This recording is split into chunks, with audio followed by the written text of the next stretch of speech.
Hey Gundam Maniacs, welcome to another episode of Gundam Explained. In this episode, I'm actually going to look at everything we know, or almost everything we know so far about Witch from Mercury. That's going to be hitting sooner than we think, and it's kind of exciting for me as, the time I started this channel to now. This will be like the first time that a Gundam series will be released, and it's going to be released around the world. At the same time where we can all kind of watch it together, and I'll talk about it on the channel. But not only do we have information on this that's out right now, but also there's Gunpla. So I want to dive into the Gunpla also so we can look at what's available, how to get it, and everything. But before we get started, if you haven't, please subscribe. And as you're watching the video and think it's pretty cool, give it a like. Check the links in the description for the Discord, the Patreon, and even feel free to shoot me an email, gundamexplained@gmail.com, if you have any comments or questions or something that we can talk about on the podcast. But let's get started. All right, so the official website actually has a bunch of information. It is in Japanese, and Chrome will translate it. But yeah, it might be worth checking this out if you want to. I don't know if I can entirely go off of this because of the translation. But actually, it gives us some character portraits, which is pretty cool to see. This is kind of get an idea of the characters, especially names. If you want to reference these, that's based on the prologue, which I'll get to into a second. And it's cool that it's showing these mobile suits here. This isn't all the mobile suits that have been revealed for it, but we've got the Gundam Lefrith, the Gundam Lefrith pre-production model, the Beggar Bu, and the Hengra.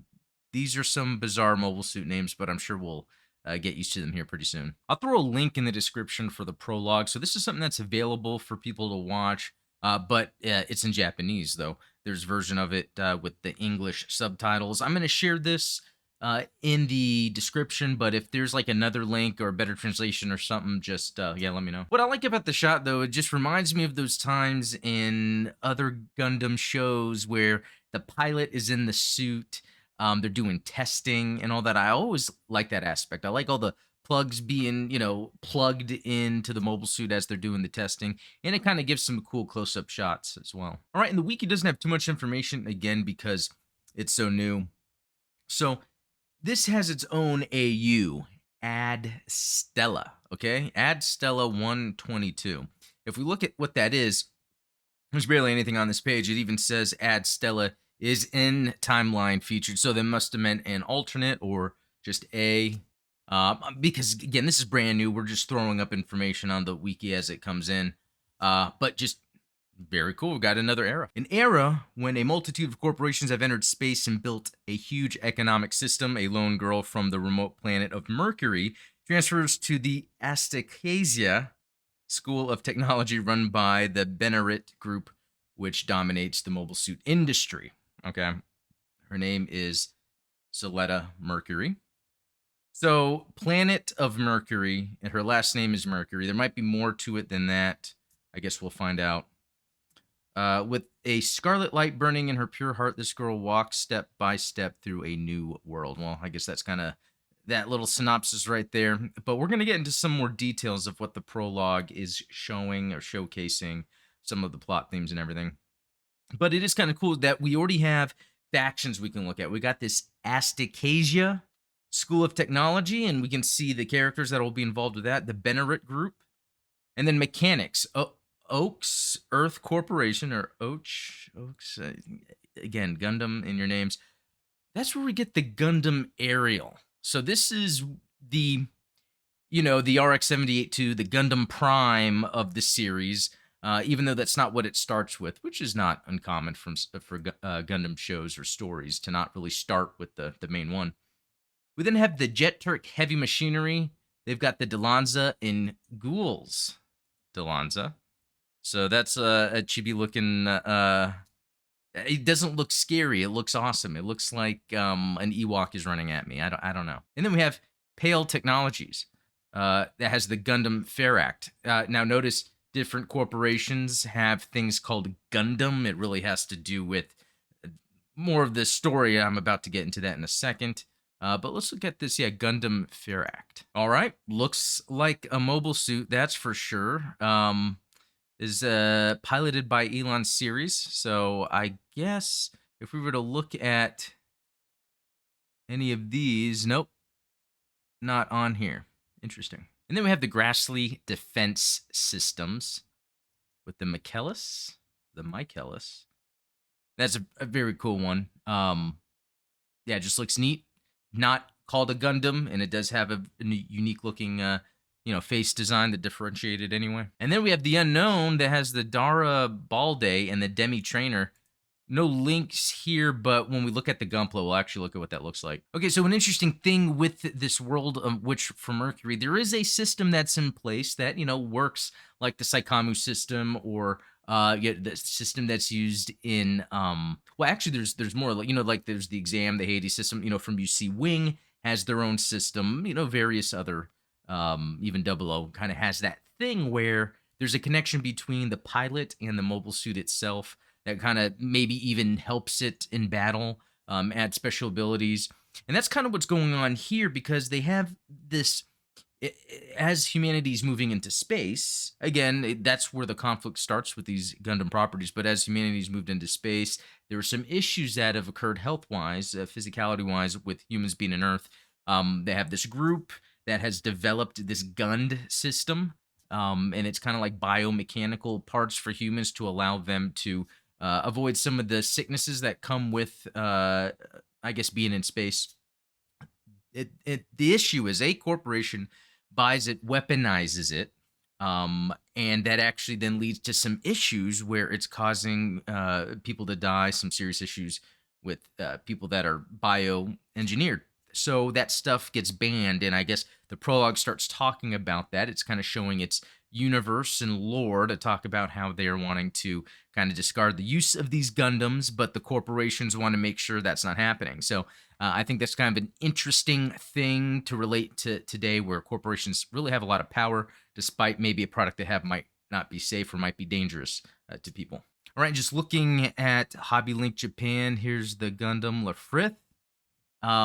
This one is supposed to be special because the way it uses its bio link, whatever that is called, and I know there's a name for it. It's not as dangerous, and that's kind of what they're trying to, uh, I guess, figure out here. Again, a little light on the details of what the story is going, but that's what kind of makes this a main one, and this is kind of like a prototype for like the aerial. Yeah, 13.89. Yeah, this is Hobby Link Japan, so shipping might be a little more, but it's still a good price for a kit like this. All right, and the Gundam Aerial. This one looks really cool. 11.29. October release. It's cool to get the Prime Gundam of the series. I'd love to get my hands on this and build it. Yeah, and I do like a lot of the functionality here because it has its own sort of bits and how it's part shield, part for thrusters, and part it can shoot out, all that. So it has a lot of different functions to it. And that remind me, as going through a lot of the information that's out there, they call this Witch from Mercury. It really has to do with these mobile suits having powers like a witch, and that I guess most of the mobile suits, or maybe these specific ones with the bio stuff in it, are from or were developed at Mercury. So that could be where that lines up. All right, here's that Gundam Act, if that's what it's called. Looks pretty cool. I got to say, the designs don't jump out at me, but after watching the prologue a few times, there's some suits that kind of have grown on me. I do like the colors of this one in general. It is pretty cool looking. All right, Darrell Blade. This one's a little pricier, but pretty cool with the shoulders. Look at the what is that, like a Sinanju style looking sword there. Yeah, this thing definitely looks cool. Oh, and the purple. Interesting. Yeah, I'd love to get a hands on. Yeah, this looks cool. The green and the red, it really works.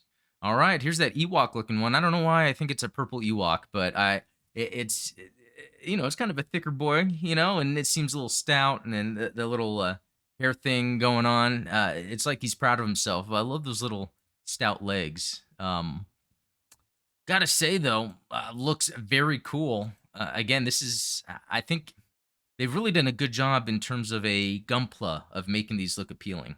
Here's another one. It looks like it's in the same vein, the Lanza. Okay, so it's kind of has that same name to it. And again, this one's like 13, so those are pretty good prices.